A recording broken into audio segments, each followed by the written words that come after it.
Hey guys, Brian Dvorsky here, and this is my little spiel on, again, my flipped classroom and just some things I found about technology in general, videos, audio, and that type of stuff within the classroom. So I know you've probably heard me talk about my flipped classroom a bunch, and I promise it's not going to focus solely on that, but really what I learned was the aspect of using these things, videos and such, to help teach really can be applied to any type of classroom. So within my flipped classroom, again, what I'd had students do was watch videos of me going through the notes and completing them. This had a few strengths in that students could do this at home. If they missed class, they were able to catch up on the material. They were able to have a similar representation or presentation of the material rather than normally students miss class, they come in, pardon me, and it's just a rush to try and get them caught up. Whereas in this, so to speak, flipped classroom method, they could kind of catch up on their own. If they had a big trip coming up, they could do it that way. Finding quality videos, I would say, is the hardest thing to do. That is why I went forth and I was very fortunate enough to have a good piece of technology to record my own videos. What I chose to do was all of my PDFs were already saved, and I had a screen recording tool, and I would basically go through and fill them out as I would regular notes, and then it would record that process for me. So it was very fluid once I got the hang of it. I do know that not everyone has those devices, so you can, of course, look for other devices or other videos on the internet, which can be hard to do. It could take a lot of time to find exactly what you need. It was just nice in that I already had my notes, which I know are what I need to teach and such, and I could just adjust those as needed. So that was one strong thing. The next thing I liked about the videos is even when I wasn't using them in the flipped classroom, so even as students weren't viewing them at home for homework, I started to use those same videos in the class itself. This had some tremendous strengths.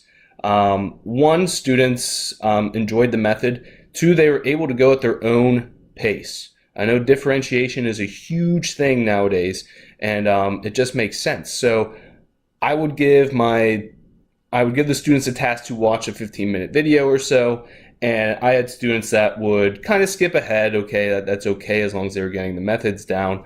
I would have students who would take extra time. Some of them would use colors and really get into detail.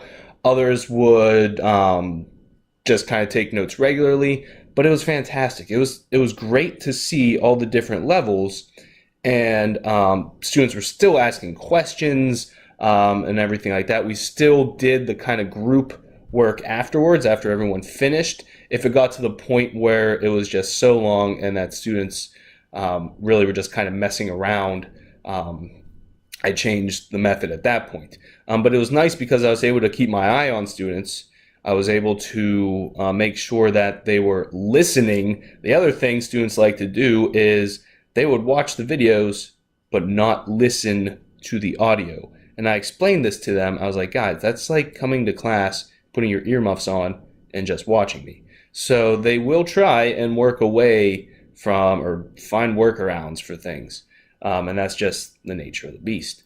So being able to hold them accountable, see what they're watching, see where they are at the certain points, it was very nice. And again, the differentiation, allowing them all to kind of do their own thing, was awesome. And then homework was more of your traditional homework again. So it wasn't a flipped class. It was just using these things in the classroom, which was awesome. Audio itself, I don't have too much experience with.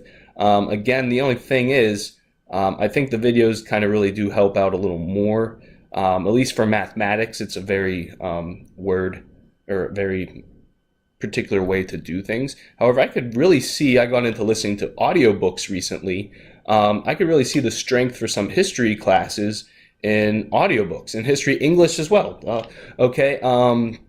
Audiobooks, I think, are fantastic, especially with kids. They are always listening to something typically. Why not make it some interesting piece of literature instead? And they have free versions of, I think, of a lot of works of Shakespeare and everything, and books that are commonly used. So I think those would be a strong point. Again, I don't teach language arts. So as far as structure and all that and writing, I can see it being different. But I think the main thing I'm trying to say also is, I had a lot of on the fence negative feedback about the flipped classroom, about using technology. And myself, I mean, being a young teacher, I was just like, there's no use in fighting this. I might as well get on the ship before it gets too far away. And it really has been a rewarding experience. So I wouldn't expect everyone to completely flip their classroom or anything like that, but just be open to I guess, trying the new things. I am, again, very, very fortunate for an administration that allows me to do these things. They did kind of encourage us to take some of these risks. Again, I know technology and everything is different wherever you are, but I like to just say that it is possible to incorporate these things and to allow them to engage and for assessment and everything like that. So that's my little rambling about particularly the videos. I will again attach a link to some of my videos. I know I have a lot of work to do. I'm actually in the process of revamping them over the summer because, again, one thing I'm trying to reduce is students being able to just watch them and not really get to the concept. So there are some other websites on there that will have little pop-ups that come up while they're watching, say, hey, solve this problem. So I'm kind of working into something like that. But once that's done, I'll let you know, of course. Have a wonderful rest of your day.